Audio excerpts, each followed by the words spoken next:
What happens when the heir to an empire is a monster forged by the blood of his own family? This is the disturbing story of Charles of Austria, known as the Cursed Prince, the firstborn son of Philip II of Spain, and a living symbol of the devastating price of inbreeding among Europe's most powerful dynasties. He was born to be emperor, but his destiny was madness, imprisonment, and a death shrouded in mystery. Join us as we discover the tragic life of the cursed heir of the Habsburgs, a man so unstable that his own father was forced to lock him up for the good of the empire. Charles was born on July 8, 1545 in Valladolid. From the very beginning, his life was marked by tragedy. His mother, Maria Manuela of Portugal, died 4 days after giving birth, the victim of a hemorrhage. His father, Philip II, was barely 18 years old and soon became emotionally and physically distant from his son. Charles's childhood was plagued by illness, physical deformities, and a genetic burden so overwhelming that modern doctors still shudder when analyzing it. Habsburg inbreeding reached a truly alarming, almost unnatural level for Charles of Austria. His parents, Philip II of Spain and Maria Manuela of Portugal, were not just first cousins, but double first cousins, meaning they shared an astonishing 25 of their DNA, the biological equivalent of being half-siblings. His family tree wasn't a tree, but a vicious circle. Charles had only 6 great-great-grandparents instead of 16, and several of them occupied more than one place in his ancestral line.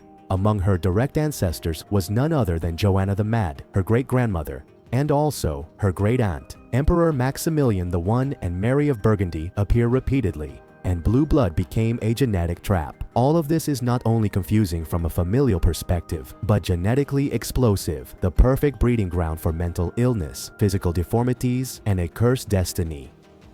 And the results were impossible to hide. From his childhood, Charles of Austria was a living warning of what the dynastic obsession with preserving blood purity could produce. One leg was shorter than the other, forcing him to walk unevenly. His back was curved by a slight hump. His chest, sunken and weak, seemed unable to support his body. His face was pale, with deformed features marked by the characteristic Habsburg jaw, so prominent that he could barely close his mouth properly. His voice was hoarse and harsh, and his words were often unintelligible. He had trouble vocalizing, swallowing, and breathing. His gait was clumsy and slow, and his coordination was disastrous. Foreign ambassadors and courtiers who saw him in public left devastating accounts. They described him as a disturbing, unsettling young man with a presence more like a ghost than a crown prince. Nothing about him evoked nobility or poise, and yet he was the future of an empire. But the most alarming aspect wasn't his body, it was his mind, a terrain even more shadowy, fragile, and dangerous than his physical anatomy.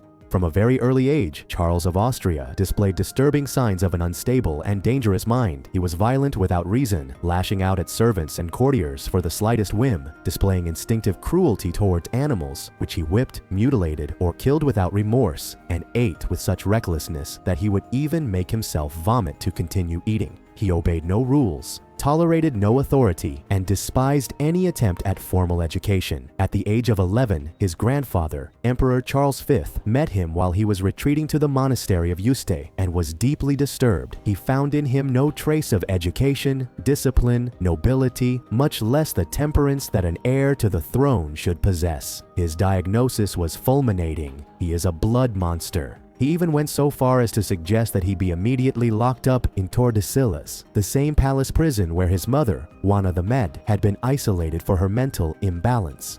The shadow of madness once again loomed over the Habsburgs, and yet he was the heir apparent. His father paraded him around at official events, albeit increasingly reluctantly. There were talks of marriages to figures like Elizabeth Tudor and Mary, Queen of Scots, but negotiations always foundered.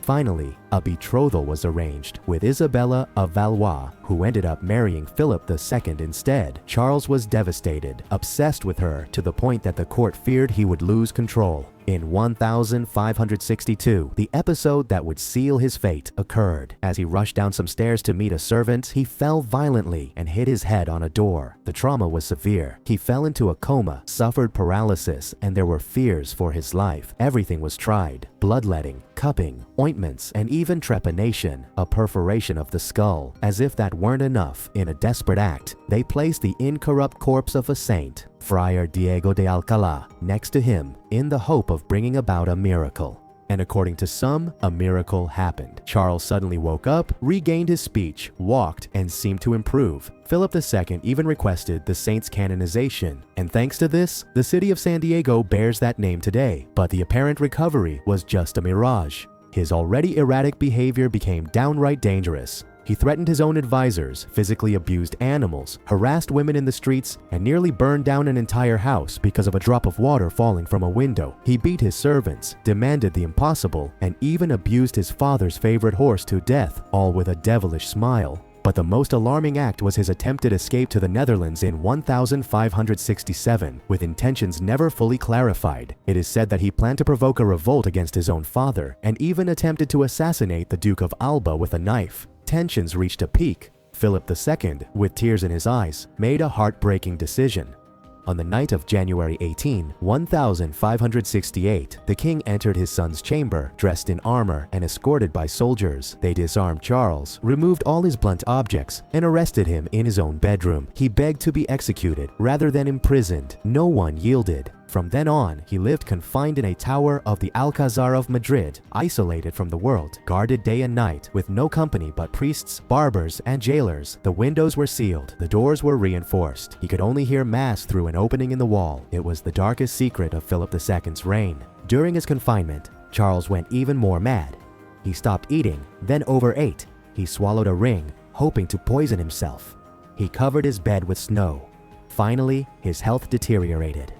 On July 24, 1568, he died at just 23 years old. Some claim he was poisoned, others that he died of insanity. But the truth is that he was buried like a royal prince, although his life was anything but royal. Philip II was devastated. That same year, his beloved wife, Isabella of Valois, died after a miscarriage. With no male heir, the king, in an act of dynastic desperation, decided to marry his niece, Anne of Austria, repeating the same inbreeding that had destroyed Charles. From that union would come Philip II, the only son to survive. The story of Charles of Austria is not just that of a sick man. It is the story of a genetic warning, a dynastic tragedy, and a father whose crown was heavier than the world ever imagined. Philip II, the most powerful monarch of his time, had to accept that his son was the greatest danger to the empire. And although propagandists tried to paint Charles as a Catholic martyr or Philip as a soulless tyrant, the truth is much darker and more complex. Perhaps Philip II was neither a monster nor a hero.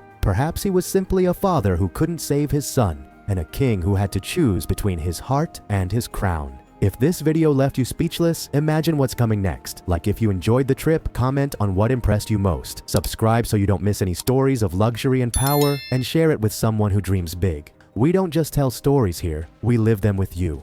Thanks for being here, and remember, the best in the world is yet to be discovered. See you in the next video.